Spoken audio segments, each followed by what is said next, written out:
¿Cuáles son las diferencias entre nuestra gauchesca y el western norteamericano? El gaucho argentino y el cowboy se mezclan en una charla con Juan Carrà, escritor, periodista y cronista de policiales. Che, ¿la gauchesca es un género o es un tópico literario? Bueno, eso habría que preguntárselo más a los críticos. Yo considero, bueno, en sí mismo, la gauchesca es un género que está situado en el siglo XIX en Argentina, que se considera como que el fin de ese proceso de la gauchesca es el Martín Fierro y que después hay un Claro. nexo hacia otro tipo de textos más narrativos en formato no de poema, que son los textos más que podemos pensar al Moreira, que es el, digamos, que vos pensás que Moreira, Juan Moreira y el Segundo Fierro se publican el mismo año, y ahí hay Claro. como una continuidad a otro formato, pero que bueno, que también se le llama gauchesca, pero que algunos lo ponen más como criollismo, ¿no? Sí, sí, Benito Lynch con los caranchos de la Florida, también son gauchescas. Digo, ¿por qué el gaucho no tiene carácter de héroe como el cowboy? Viste que el cowboy te tenía en el western como una cosa heroica. Mataba a un indio y era un genio.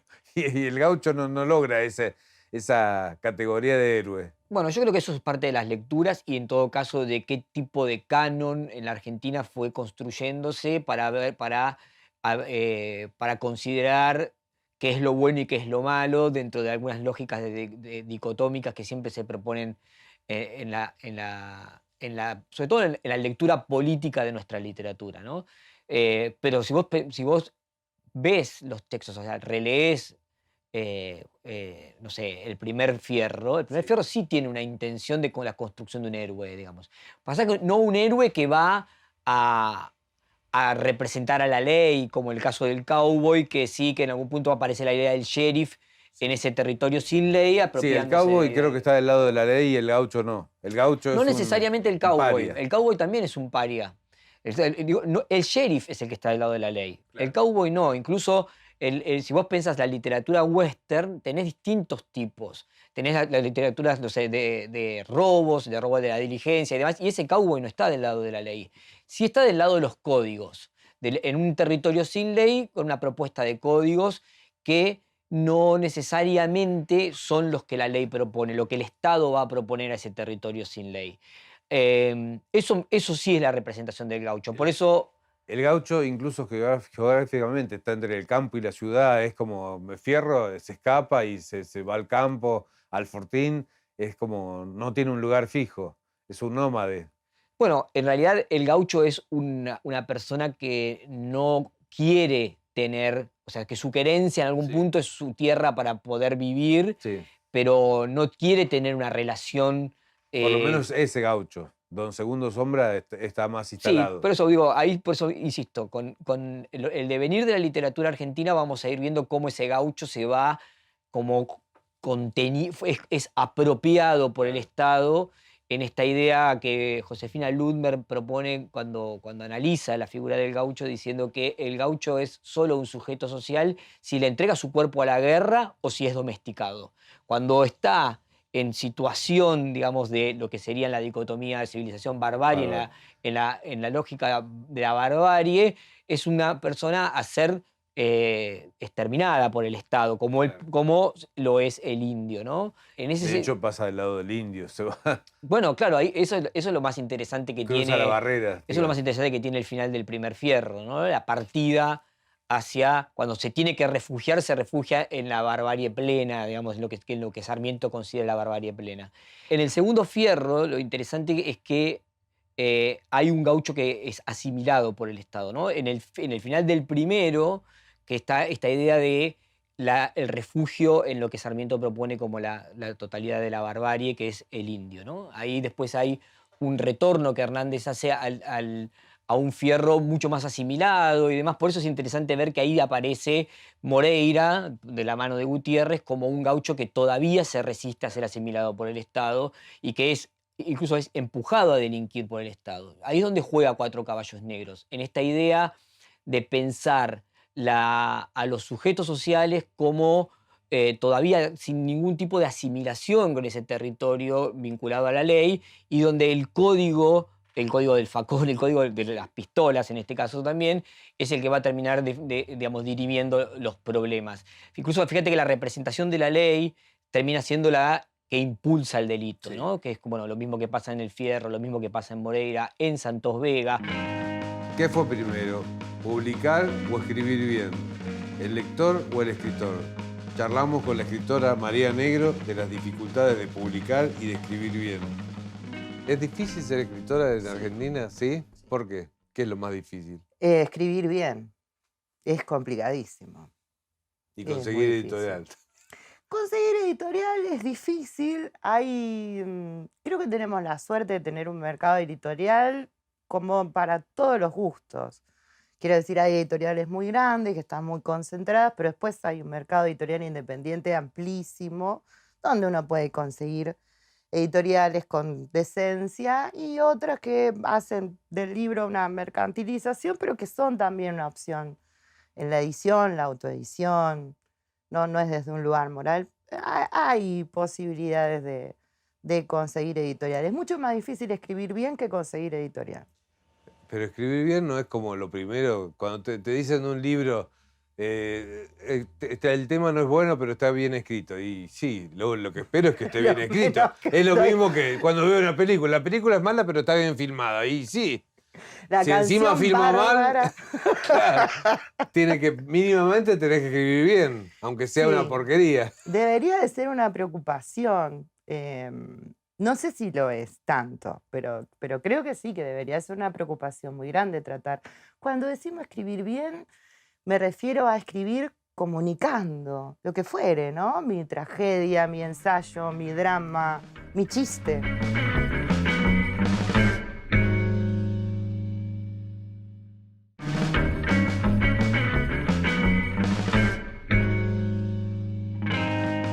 Ya conocimos la relación entre la gauchesca argentina y el western norteamericano. Ahora Juan Carrá nos cuenta cuánto hay de todo eso en su nueva novela Cuatro caballos negros. Bienvenido, Juan Carrá. ¿Cómo estás, Juan? ¿Bien? Bien, bien, muy contento de estar acá compartiendo con ustedes. Gracias.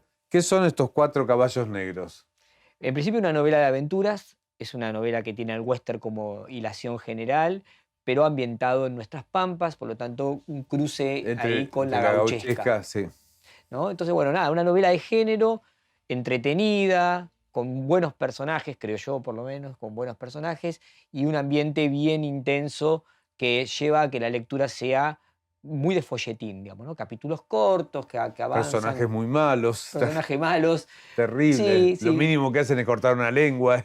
Personajes que, sí, que son malos y personajes que son buenos también y que tienen complejidades, ¿no? Porque los Claro. personajes que tienen como esa idea de que podríamos pensar desde la lógica de lo binario, los buenos, también son personajes complejos, no son personajes que vienen a proponerse como absolutamente blancos y prístinos, sino que, bueno, en algún punto son personajes que tienen una complejidad. Los malos, bueno, tienen la carga de la maldad que necesita el western, ¿no? Bueno, ahí veía De Hormiga que te decían Negra. Hormiga Negra. Bueno, Hormiga Negra, que es un poco el texto más distinto en este sentido, porque ahí sí la representación del gaucho es un gaucho claramente por fuera de la idea de la construcción heroica, de la idea de la construcción romántica, podríamos A mí decir, me del gusta gaucho. mucho Sí. Digo, lo que vos trabajás también es una tierra de inmigrantes, de gente que llega de Nueva York, algo muy raro a una tierra de barbarie, que vinieran todos la polaca, que vinieran, bueno, está bien, a trabajar en un prostíbulo, pero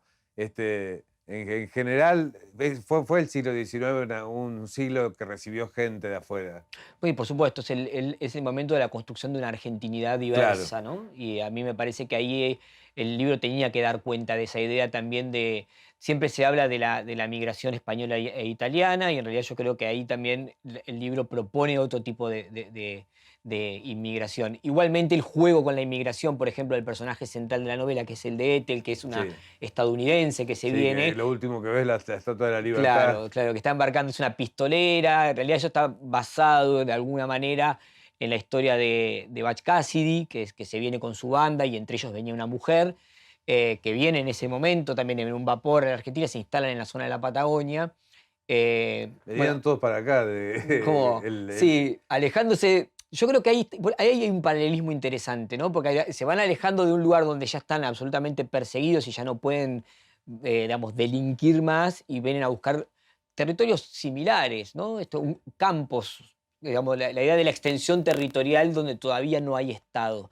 Y bueno, ahí, digamos, se da la inmigración de ella por un lado. Lo de la polaca es parte de lo que se introduce en la novela como una relación de intertextualidad con Roberto Art y la apropiación de mujeres polacas que son llevadas a trabajar de manera esclava en los prostíbulos, o sea, y después hay una negra que va bajando en el barco y es un poco la introducción de la literatura sureña Una dentro india del texto. muda. Y después la india, que es la única hija de esta tierra, que sí, que termina con su lengua cortada, como bien decías hace Sí, un rato, de la mano de quien representa la ley, ¿no? claro, Entonces claro. esos son los 4 personajes centrales. Después, por supuesto, hay segundos personajes secundarios que están relacionados con gauchos y demás que van apareciendo lentamente en el texto como para ir incorporando, sobre todo dinámica a la trama. Juan, vos sos un escritor de género, porque Sí. antes de esta novela hacías policiales. ¿Qué te da el género? ¿Una tranquilidad a la hora de escribir? Digamos, que tiene reglas claras. ¿O por qué escribís género? Creo que es porque lo que me sale, en términos, qué es lo que me gusta. No lo que me sale en términos de que lo único que puedo escribir como escritor, sino lo Sí, que, la pulsión que tengo cuando pienso una historia, la pienso en el marco de los géneros. No es una decisión de comodidad de decir, bueno, esto es una estructura, porque incluso no me ato a las estructuras que propone el género.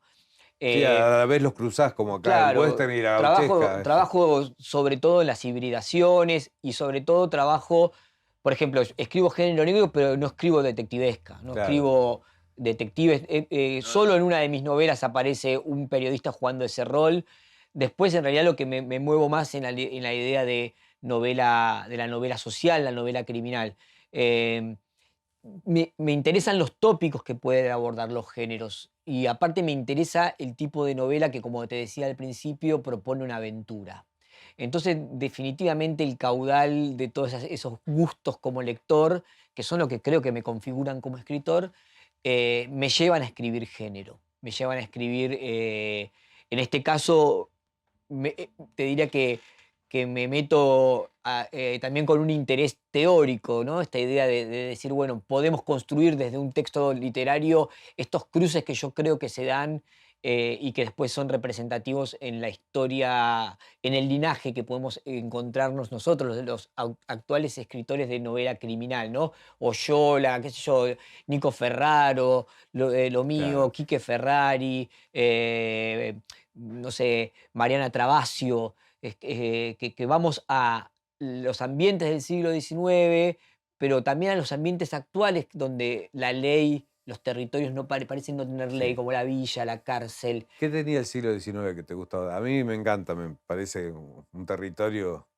a explorar. Lo primero que tiene es que es el fundante de la tradición literaria Tal argentina. cual. Por lo tanto, es el espacio donde se pueden dar disputas de sentido y políticas de apropiación de algunos signos a la hora de pensarse como escritor dentro del linaje argentino. Eso es lo primero que a mí me interesa. Digo, a mí me interesa mucho las relecturas que hay del siglo XIX. Me interesa mucho lo que hace Gabriela Cabezón Cámara con el siglo XIX. Me interesa mucho lo de Martín Coan con el siglo Claro, sí. XIX. Entonces, ahí hay algo, hay apropiaciones de signos y apropiaciones de géneros que son reescritos y vueltos a poner en disputa, ¿no? Para repensar esto que hablábamos hace un rato de la civilización barbarie, que está y que es fundante de nuestra literatura y es fundante también del debate político en la literatura, ¿no? Textos como Facundo, textos como Martín Fierro, son textos escritos para debatir política. Entonces, bueno, yo creo que ahora volvemos a esos textos para reescribir también dicotomías que en términos políticos se siguen dando. Y después, bueno, yo creo que La otra aquí, vez hablaba con Esther Cruz, que escribió La sí, aventura sí, sobrenatural del siglo XIX, y un siglo tan positivista y a la vez un siglo lleno de creencias, digamos. sí, Porque absolutamente. todo el fantástico surge en el siglo XIX. Sí, sí, absolutamente. Y a la vez por lo menos en nuestra zona de la gauchesca, podríamos decir, unos escenarios alucinantes Sí. para pensar cualquier tipo de historia, Sí. ¿no? Incluso historias de contemplación, más bucólicas, podríamos decirlo. Pero, digo, a los que nos gusta escribir este tipo de Sí, cosas de La Pampa como acción, desierto sí, La Pampa que es como... un invento de Sarmiento, porque no era un desierto, Absolutamente. pero no Esa importa. planicie, y vuelvo a la idea de la ley. La idea de cuando el territorio se expande Qué terrible igual eso de La Pampa como desierto, no vive nadie acá, hay que prender a fuego. claro, bueno, eso es toda una posición política. Sí, Entonces claro, también, ¿qué tipo de personajes vos haces ingresar para que ocupen centralidad en los textos actuales que piensan ese territorio? También habla de qué posicionamiento político vos le estás dando hoy a la relectura del siglo XIX, ¿no? Digo, vuelvo a Gabriela Cabezón Cámara con la China Iron. Que ella haya hecho una reescritura de Martín Fierro desde ese personaje que es absolutamente marginado, que es el personaje de la esposa de Fierro, ¿no? La China, sí. para ponerlo en el centro y reescribir toda una aventura, bueno, está hablando de un reposicionamiento político de ese canon. Y eso a mí me interesa un montón y me interesa poder, de alguna manera, hacer mi aporte, ¿no? Desde donde yo vengo, que son los géneros, y de donde creo que se puede aportar de una manera también para incorporar lectores, que son las aventuras. Claro. ¿Qué opinas de los que creen que cada libro uno propone lo que cree de la literatura? Que acá está todo lo que vos pensás de la literatura, por lo menos en este momento. Bueno, yo creo que en cada libro uno propone lo que... Vuelvo a la idea de lo que uno puede, ¿no? Sí.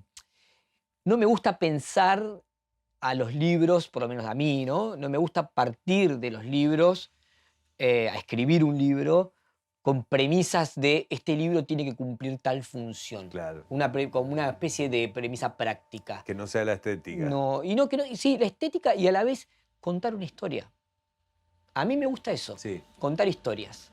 Bueno, todo Eh, escritor de género creo que. bueno, creo que los géneros son en algún punto el refugio de las historias y de los personajes, de las tramas. Sí. A mí lo que me gusta es eso, lo que me gusta leer es eso, pero también lo que me gusta escribir, pero no, casi que te diría como escindiendo la idea de la escritura de la idea del libro. Digamos, disfrutar como escritor el proceso de escritura. Me gusta sentarme a escribir historias, me gusta conversar con los personajes, me gusta que cuando estoy laburando mi personaje esté acá adentro diciéndome, dale, volvé. Pensar un conflicto, sí. Claro, volvé acá, volvé al texto que te estoy esperando porque yo quiero seguir, Sí. ¿viste? Como esa conversación ilusoria que tenemos con nuestros personajes cuando esos personajes se hacen carne de verdad, Sí. ¿no? Y ahí hay algo que me parece que no me deja de sorprender como escritor, que es cuando yo ya siento que no soy dueño de aquello que está sucediendo, ¿no? Y ahí me parece que hay algo hermoso, que es a lo que yo no renuncio. Entonces, a veces cuando me pasa que me siento a escribir textos que digo, cuentos o algún ensayo, alguna cosa más periodística, que digo, bueno, quiero hablar de esto como finalidad y que siento que estoy todo el tiempo en tensión como para llevar al desarrollo de una hipótesis y el texto pierde algo de vivacidad, ¿no? Lo que el texto necesita. No es fácil recuperar esta historia. Durante meses escuché relatos de quienes dicen haberlas conocido. Meses hurgando en documentos y correspondencias. Meses a caballo por la llanura, recuperando los olores y las texturas de un desierto imposible de narrar. Tan imposible como enhebrar las distintas historias que me dispongo a contar. El tiempo parece un caleidoscopio. Los momentos se superponen. Todavía siento en el cuerpo el reverberar de la tierra, el pulso de un tobiano internándose en la pampa, el olor rancio de las pulperías donde las leyendas se mezclan con la tristeza que deja la muerte. Pagué copas a gauchos y viajeros para escucharles narrar historias que hago mías ahora, mientras la luz de un candil le quita algo de oscuridad al escritorio y las dudas me asaltan ante lo increíble del relato. No puedo saber si lo que me han contado es cierto. No puedo saberlo ahora y no podré saberlo nunca. ¿Acaso importa? No lo creo. La verdad, como el tiempo, se vuelve inasible cuando el relato habla de fantasmas. Golpeo las teclas de esta máquina que es mi única compañía. Dejo caer los dedos con fuerza. para que el sonido aquiete una de esas voces que me llega del recuerdo. Necesito escucharla, pero me atormenta. Es ese joven que esperaba la muerte, el que me dicta lo que tengo que escribir. Es esa la voz que se multiplica en voces e historias que no sé si soy capaz de reproducir. A él llegué cuando ya empezaba a creer que mi búsqueda era inalcanzable. A punto de volverme para la ciudad estaba cuando un viejo señalero me dijo que en el destacamento podía encontrar respuestas. Y en el destacamento, esa tarde, mientras el sol se metía en el monte, conocí al condenado. Innumerables charlas tuvimos desde entonces junto al brasero que le habían puesto en la celda. El frío del campo nacía desde el piso de cemento. A veces nos acompañamos con algún mate, otras, las pocas que los guardias me dejaban entrar mi petaca, aguardiente o whisky. Escribo como un poseso lo que recuerdo de ese relato. Reproduzco la voz de un hombre que sabe que afuera ya no le queda más que la horca. ¿Escribís lo que te gustaría leer? Sí. No sé si me leería como a mí. No sé si sería fan de Juan Sí, Carrá, no sé pero si sería fan de Juan Carrá. No, creo que sí. Creo que yo como escritor soy un poco lo que soy como lector. Sí, me gusta, a mí la literatura me gusta, me gustan los personajes. O sea, me gustan mucho, mi literatura tiene muchos personajes. sí. Y los personajes tienen como, esto que me decías hace un rato, de son personajes malos, pero a la vez son personajes que son malos, pero que uno puede tenerles como algún tipo de empatía, ¿no? Sí, De quererlos un poquito, aunque sabemos que son malos. Em, bueno, un poco me gusta separarme de la idea de lo bueno y de lo malo, aunque después eso, que se fusione, que se vaya como diciendo, bueno, che, y al final estos que son bastante malos terminan siendo los ganadores, los vencedores, eso está bien, eso está mal. Que, bueno, que hacer tratar de que el lector reflexione un poco también sobre Están un poco estereotipados también. Hafner es terriblemente malo, ¿no? Todavía no lo encuentro. Bueno, sí, no estoy tan de acuerdo ahí. Yo creo que Hafner es un personaje complejo, muy complejo. Por más que, y aparte es un personaje de época, en todo Claro. caso en algún punto hay que ver la moral de época también, como para poder distinguir ahí la lógica de lo bueno y de lo malo. Yo creo que es un personaje, primero que es un personaje apropiado, es un Claro, personaje y que a la vez somete a otras mujeres en un prostíbulo, es terrible. Es como. No, eso por supuesto, es un proxeneta, ¿no? Sí. Pero es un rufián, es lo que Art después, es el personaje de Art, es ese personaje, es el personaje de los Siete Locos, es el rufián melancólico, como si fuese en una precuela, ¿no? O sea, vamos a ver qué pasa después con él y él llegará a ser en algún momento el personaje de Art o no, veremos qué pasa en Cuatro Caballos Negros, pero la premisa es partir de él, decir, bueno, este personaje que Art compuso de esta manera como el financiador de los procesos revolucionarios en Los Siete Locos, en esa alianza que hace con el astrólogo, se introduce en Cuatro Caballos Negros como un personaje que sí es efectivamente una persona que es parte de la trata de mujeres, que sí efectivamente es un proxeneta, que efectivamente somete a mujeres en un prostíbulo. Cuando la llevan a enterrar a Ana, la entierra como entierra un paquete. Bueno, es cierto, es su mercancía también. Por eso digo, a mí me parece que ahí está la idea de cómo uno juzga a los personajes con el tiempo, ¿no? Sí, sí, claramente no estoy diciendo que sea un personaje Sí, te comprendo. cálido Sí, y amable. amable, pero a la vez no es Sánchez. Yo creo que Sánchez en todo caso es un Es personaje el malo. aún. Es que sí, vuelvo a lo mismo. Yo no sé si son los malos malos, los buenos. Pensé que ahí hay algo como que se va mezclando. Creo que Sánchez es aún más crápula, podríamos decir. Es un personaje más desagradable que Hafner. Aunque Hafner también lo es, y la mayoría de los personajes que hay en juego lo es. Pero, por ejemplo, la polaca también lo es. Sí. Porque la polaca, que fue una mujer sometida por Hafner, ahora es la que somete a mujeres. Y tiene niveles de violencia aún más complejos que los que propone Hafner sobre las mujeres que somete.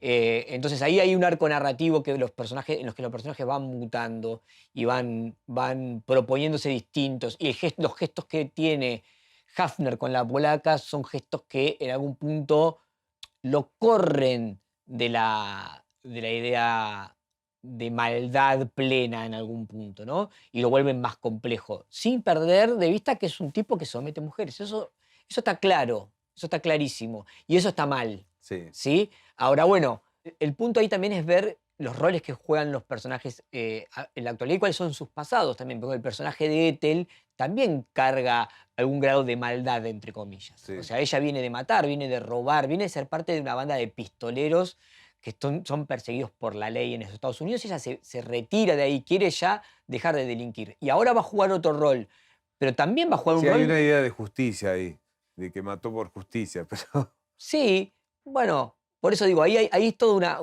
una idea de lo que el western es en sí mismo, ¿no?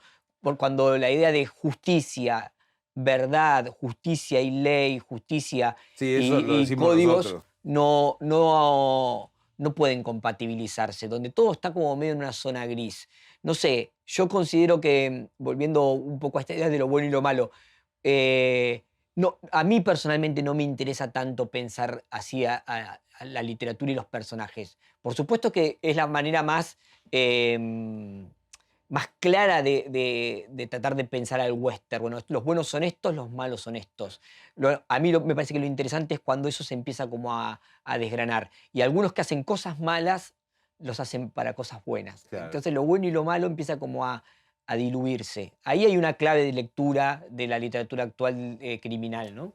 ¿Cómo pegaste el salto de tus otras novelas, de novelas negras, a esta novela? ¿Qué te pasó que quisiste cambiar, digamos? Por lo menos de género.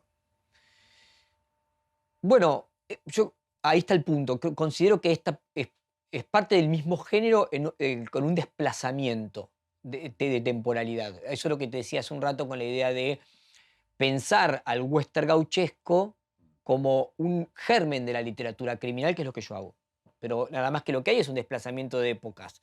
Si vos decís, bueno, no permitas que mi sangre se derrame, lo que yo tengo ahí es claramente un western de banda de pistoleros, pero nada más que ambientado en la ciudad en el siglo XXI, en una cárcel y en una villa.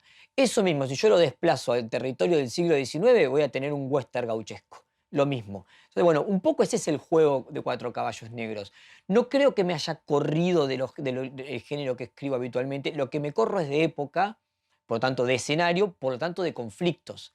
O sea, pero lo que se pone en juego básicamente es la misma dinámica de los géneros. Y es la intención que tengo de pensar ese linaje que tenemos los autores de la literatura criminal o sea, yo siento que tengo más en mi literatura, no solo en Cuatro Caballos Negros, sino en Lima, en No permitas que mi sangre se derrame, tengo más de Gutiérrez que de Jim Thompson. Tengo más de Gutiérrez y de algo de lo que podemos pensar de Hernández en El primer fierro que de Hammett o de Chandler. No De sé, novela norteamericana. claro, yo considero que tengo tengo mucho más de art que de ellos.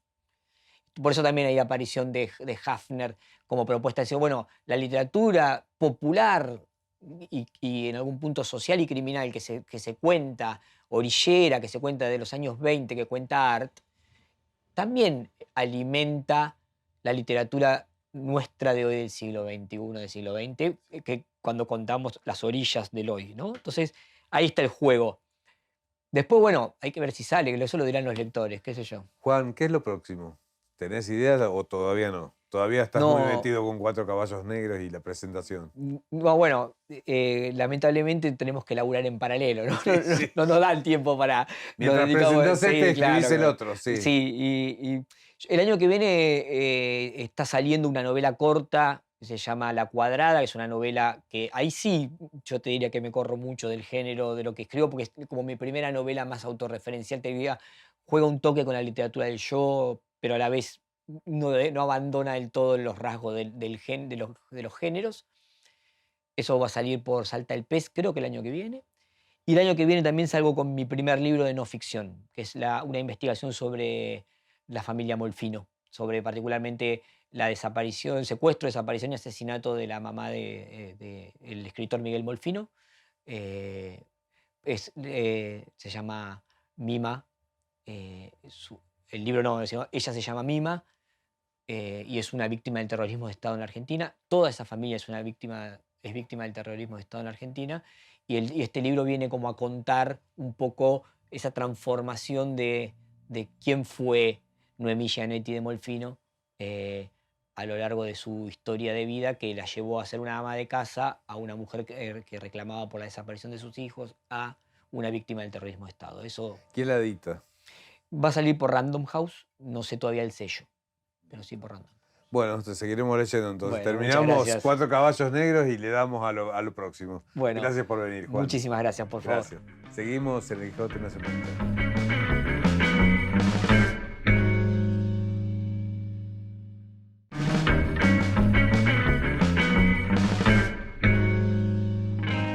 María Negro, estudiosa de la obra de Roberto Fontana Rosa, analiza la presencia del humor en la literatura.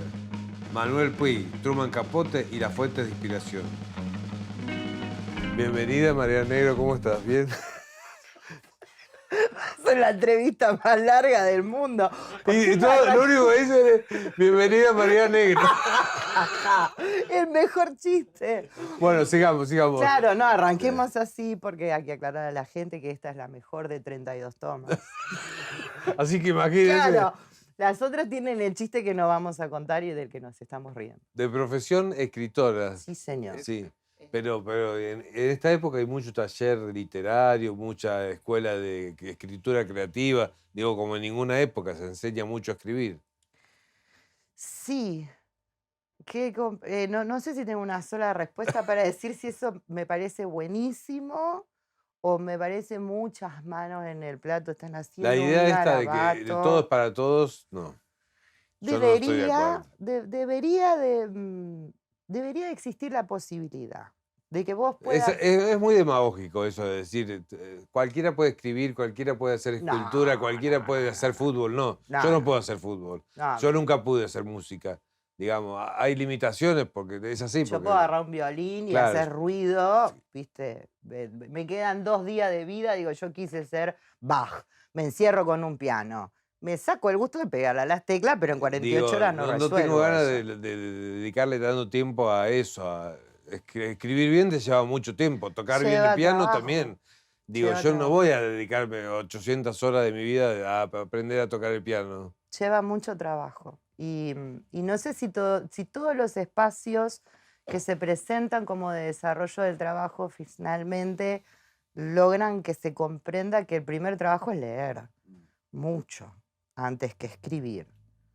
¿No? Es el primer gran paso previo y encontrarme con queridos escritores noveles que dicen yo no leo para no contaminarme, es como... Si es el combustible. Claro. ¿No? La nafta está, porque está todo escrito. O sea, realmente este mundo después de los griegos no lo necesitaba ni a Shakespeare. O ir a la casa de un escritor y que no tenga un libro en la biblioteca, ¿cómo se te ocurrió que querías escribir? Bueno, hay un caso, Puig.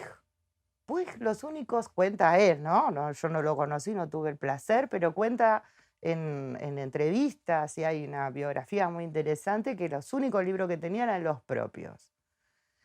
Lindo para charlar con una ouija, pero es cierto que él era un gran cinéfilo.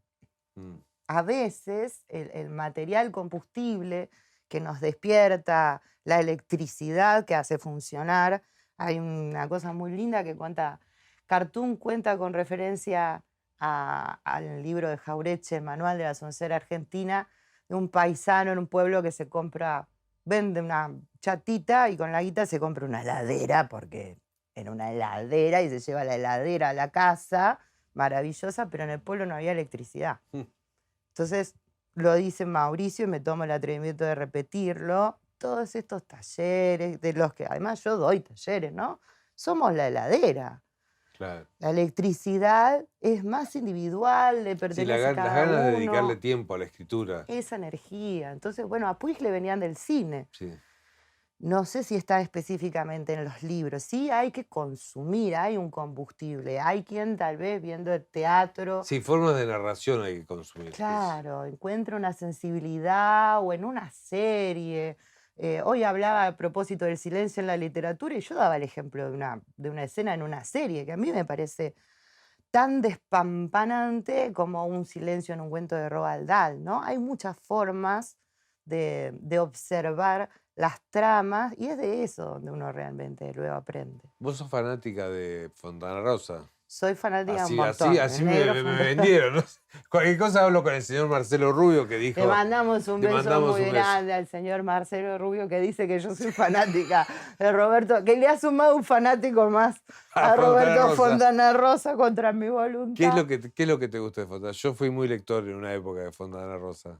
En la enorme capacidad que tiene, en primer lugar, para hacer un lugar privilegiado de la oralidad, que es algo que a nuestra literatura le cuesta mucho. Nosotros tenemos muchos escritores que trabajan desde la oralidad. Art es uno que lleva algo de la oralidad de su tiempo a la literatura, Eve Uhart, bueno, el propio Puig, pero Fontana Rosa es una delicia y creo que la mezcla entre la oralidad y el humor provoca en el lector una referencia, una empatía que le cuesta mucho en otro tipo de literatura. Claro.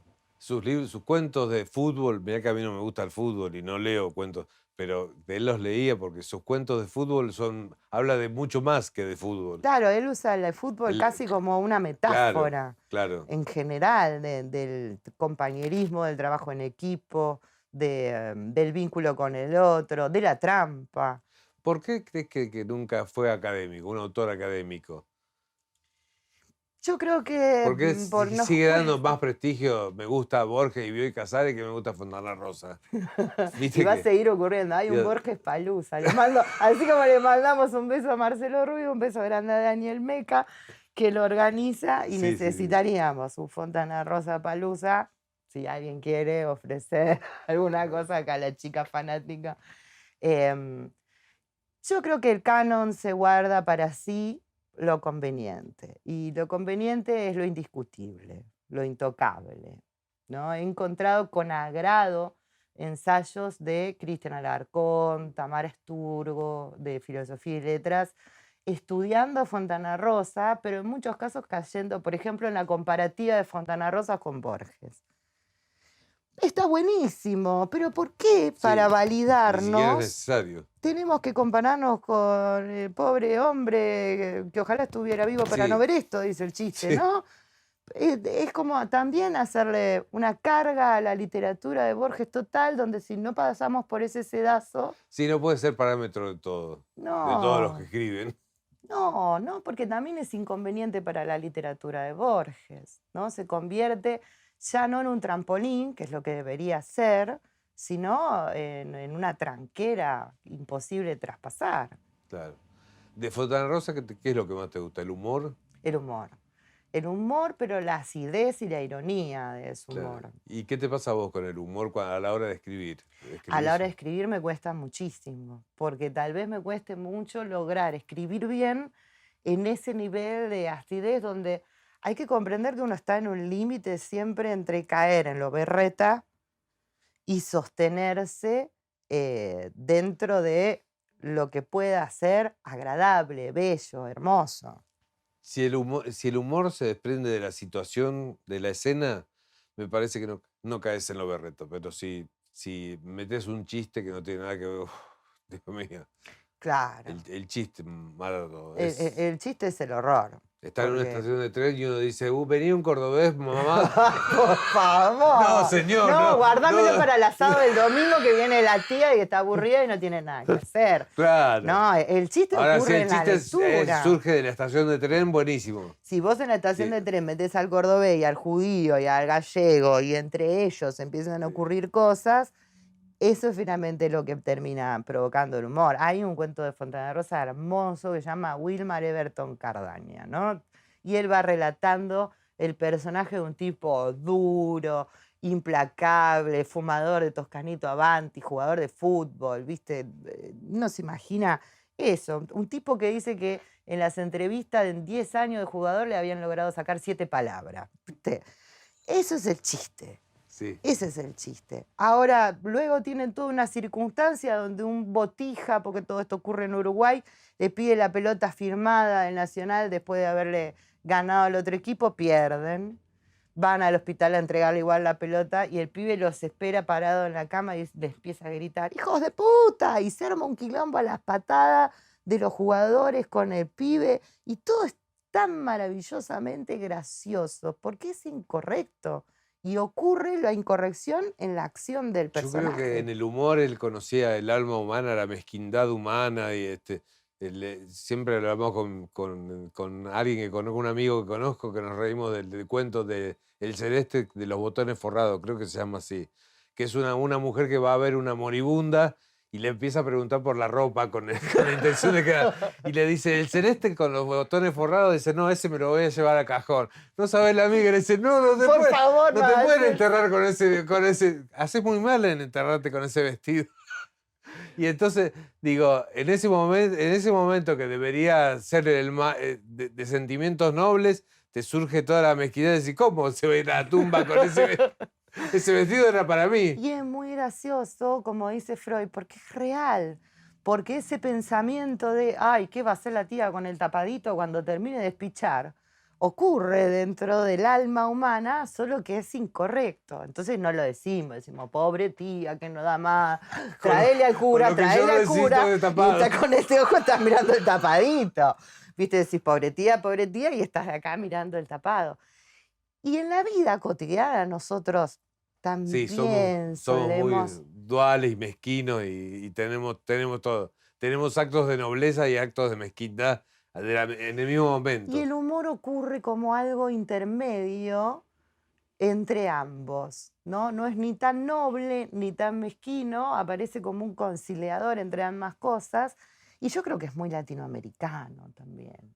Nosotros, a pesar de que la tragedia, viste, de Rulfo nos recorre las venas abiertas del qué sé yo qué, tenemos un gran sentido del humor que es parte de nuestra Estoy pensando también supervivencia. en Puig, que vos lo nombraste. Puig también tenía Puig es en muy Boquitas Pintadas, gracioso. el humor. Es muy Digo, gracioso. se toma el amor con humor en esas cartas. Por Boquita Pintada no pudo entrar más a su pueblo.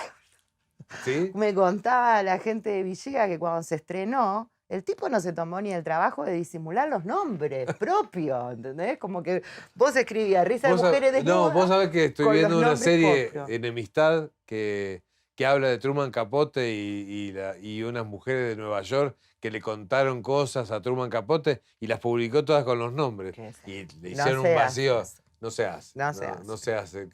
A menos que lo haga Mirta Legrand. Como- Todos estamos esperando ese O libro. como lo hizo Puig. Manolito, no se hace eso. Bueno, pero la gente, ¿sabes qué hacía? En el pueblo, en el cine de pueblo, no se dio Boquitas Pintadas. Y la gente se iba al pueblo de al lado a verla. Y volvía indignado, porque se encontraba con que la Chola, con que Nora, con que... Es más, a él le decían, creo que le decían Coco de chico y el personaje es Toto. Eso, ni la menor preocupación por el disimulo de los personajes.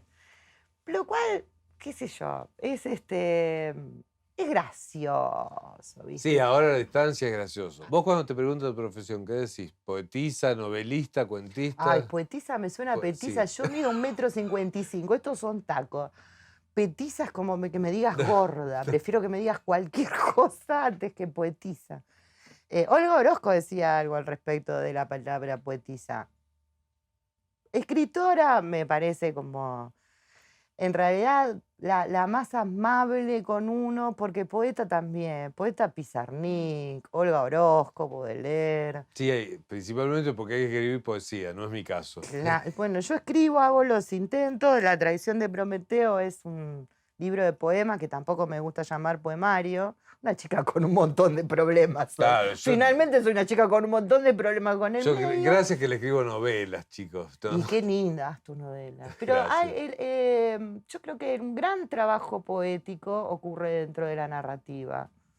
Vos tenés momentos poéticos. Bueno, el amigo Marcelo Rubio que nombramos recién Sí, también, bueno, ¿no? él escribe. El trabajo poético como tal es uno, pero luego dentro de la narrativa hay metáforas bellísimas, hay momentos de poesía muy alta que Sí. ocurren dentro de la narrativa. Por eso me parece que la palabra escritor, autor, hoy feliz día, que es el día del Sí. autor, aunque Hoy es esto el día del va a autor. salir otro día, pero Sí. no importa. Esto sale como dentro de No 2 importa, semanas, pero dentro no de importa. 3 meses, pero usted da de cuenta, eso, ¿no? Autor, escritor, me parece que es el ejercicio del hábito de sentarse a contar, de querer comunicar algo con los demás. Ese es el trabajo. Muchas gracias, María Negro, por venir y, bueno, suerte con lo que Disfrazada de emprendas. Fontana Rosa.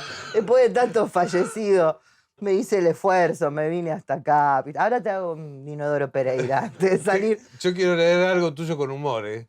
Pues mirá, para vos voy a hacer el esfuerzo. Dale. El cuentito de la señora que no era. Seguimos en El Quijote no se mancha.